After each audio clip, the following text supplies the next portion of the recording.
जय जिनेन्द्र। आज हम NCERT 12th macro economics chapter 5 में राजकोषीय नीति के अंतर्गत आनुपातिक कर स्वतः स्थिरक क्यों होते हैं, आंतरण भुगतान का राजकोषीय नीति पर क्या प्रभाव पड़ता है, इस बात का अध्ययन करेंगे।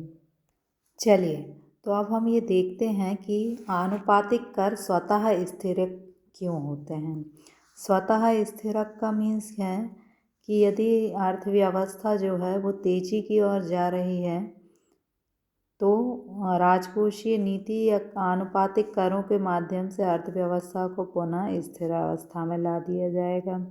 यदि अर्थव्यवस्था मंदी की ओर जा रही है तो आनुपातिक कर या राजकोषीय नीति की सहायता से अर्थव्यवस्था को स्थिर अवस्था में ला दिया जाता है। ऐसा होता कैसे, इसे हम एक एग्जाम्पल से देखते हैं। देखिए, मान लेते हैं हम कि अर्थव्यवस्था जो है वो तेजी की स्थिति में जा रही है। अर्थव्यवस्था में तेजी का अर्थ क्या है कि अर्थव्यवस्था में जो GDP है वो क्या हो जाएगा, बढ़ जाएगा। GDP बढ़ेगा तो उससे लोगों की जो है डिस्पोजेबल इनकम जो है, आय भी क्या हो जाएगी, बढ़ जाएगी। लेकिन सरकार क्या करेगी कि अब ये आय बढ़ जाएगी यानी लोगों का कंजप्शन भी बढ़ जाएगा। कंजप्शन बढ़ जाएगा तो उससे क्या होगा कि एग्रीगेट डिमांड बढ़ जाएगी। अब इसको संतुलित करने के लिए, इसको कम करने के लिए, एग्रीगेट डिमांड और कंजप्शन को कम करने के लिए सरकार क्या करेगी, ये जो डिस्पोजेबल इनकम है इस पर आनुपातिक कर को क्या करेगी, लगा देगी, यानी टैक्स जो है उसको बढ़ा देगी। तो टैक्स बढ़ाने से लोगों की जो डिस्पोजेबल इनकम है वो क्या हो जाएगी, कम हो जाएगी। डिस्पोजेबल इनकम कम होने से क्या हो जाएगा, कंजप्शन कम हो जाएगा। कंजप्शन कम होने से एग्रीगेट डिमांड कम हो जाएगी और अर्थव्यवस्था पुनः संतुलन की स्थिति में आ जाएगी। अब एक और स्थिति हम देखते हैं कि हम मानते हैं कि अर्थव्यवस्था जो है वो मंदी की स्थिति में चल रही है। मंदी की स्थिति का अर्थ है कि GDP जो है अर्थव्यवस्था में कम है। यदि GDP कम है तो उससे क्या होगा कि लोगों की जो आय है वो भी, डिस्पोजेबल इनकम भी क्या होगी, कम होगी। आय कम होने से लोगों का कंजप्शन भी कम होगा, एग्रीगेट डिमांड भी कम होगी। अब इस कमी को संतुलन स्थिति में लाने के लिए सरकार क्या करेगी कि ये जो टैक्स है वो कम कर देगी, आनुपातिक कर। अब जब टैक्स कम हो जाएगा तो उसका प्रभाव क्या होगा कि जो लोगों की आय बढ़ जाएगी, कंजप्शन यानी उपभोग बढ़ जाएगा और एग्रीगेट डिमांड भी बढ़ जाएगी और अर्थव्यवस्था पुनः संतुलन की स्थिति में आ जाएगी। अब इसमें एक चीज़ और दिया हुआ है, वह है स्वतः निर्णयगत राजकोषीय नीति। मतलब वह नीति जिसमें अर्थव्यवस्था को स्थिर रखने के लिए कार्यवाही की जाती है, वह स्वतः निर्णयगत राजकोषीय नीति होती है। अब स्वतः निर्णयगत राजकोषीय नीति क्या करती है कि आनुपातिक करों के माध्यम से अर्थव्यवस्था को ना तो ऊपर की ओर जाने देती है, ना ही नीचे की ओर, बल्कि स्थिर अवस्था में बनाए रखती है। एक चीज़ और है, वह है आंतरण भुगतान। यानी जैसे आपको छात्रवृत्ति मिलती है, वृद्धावस्था में पेंशन मिलती है, ये कल्याण अंतरण भुगतान की स्थिति में आते हैं। इनसे भी अर्थव्यवस्था को संतुलन की स्थिति में बनाया जा सकता है। जैसे हम मान लेते हैं कि अर्थव्यवस्था में तेजी की स्थिति है, तेजी की स्थिति है तो सरकार, तेजी में रोज़गार अधिक होगा, लोगों की आय अधिक होगी, तो क्या करेगी सरकार की, अब तेजी की जगह इस सरकार को क्या चाहिए कि अर्थव्यवस्था स्थिर अवस्था में आ जाए। तो वो आंतरण भुगतान जो कर रहे हैं उनको, जो ट्रांसफ़र कर रहे हैं उनको कम कर लेगी।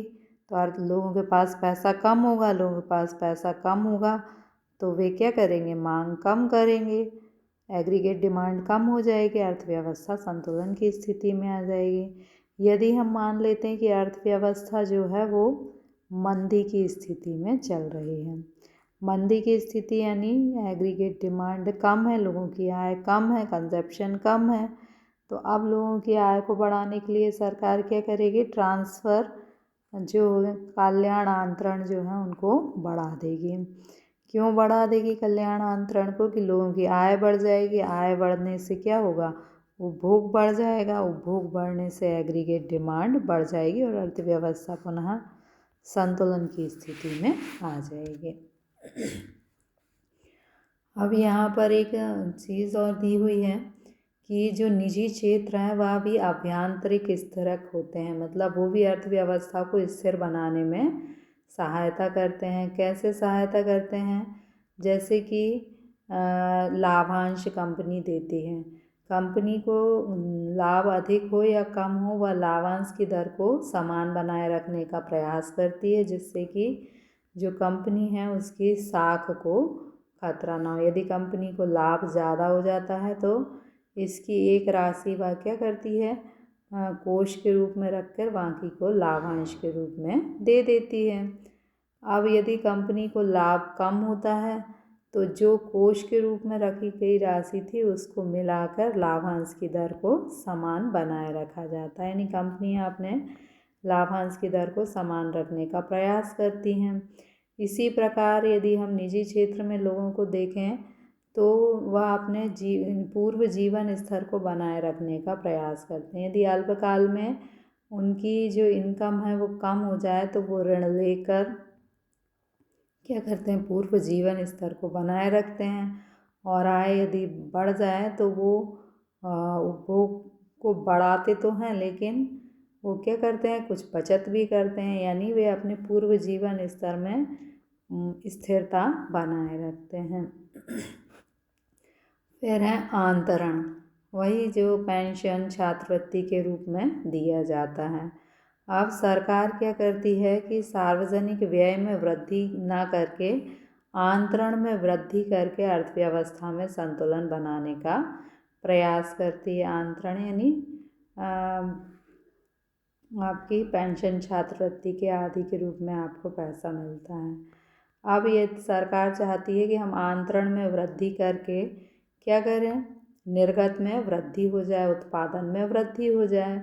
परंतु जितना सरकार आंतरण में वृद्धि करती है उतनी निर्गत में वृद्धि नहीं हो पाती। निर्गत में उतनी वृद्धि क्यों नहीं हो पाती है, क्योंकि लोग जो हैं जितनी आंतरण के रूप में उन्हें राशि प्राप्त होती है वो पूरी उपभोग पर व्यय नहीं करते, बल्कि उसकी एक राशि को बचा लेते हैं। तब यह कैसे पता चलेगा कि जो सरकार ने हस्तांतरण किया है उससे आय में कितना परिवर्तन आएगा। हस्तांतरण के संतुलन के लिए आय में परिवर्तन को हम कैसे ज्ञात करेंगे, तो उसका फॉर्मूला है ये C यानी उपभोग, और 1 - C यदि हम कुल आय को मान लें 100 और यदि वह उपभोग कर रहा है 60 तो बचत क्या हो जाएगी 40। यानी इसकी जो बचत होगी वो 40 हो जाएगी। और यदि बचत 40 हो जाए, कंजप्शन यानी हम मान लेते हैं कि ये C कंजप्शन है और 1 - C क्या है, बचत है। तो हाँ, हस्तांतरण से संतुलन आय में कितना परिवर्तन होगा वह C कंजप्शन और बचत पर निर्भर करेगा। Okay, thank you.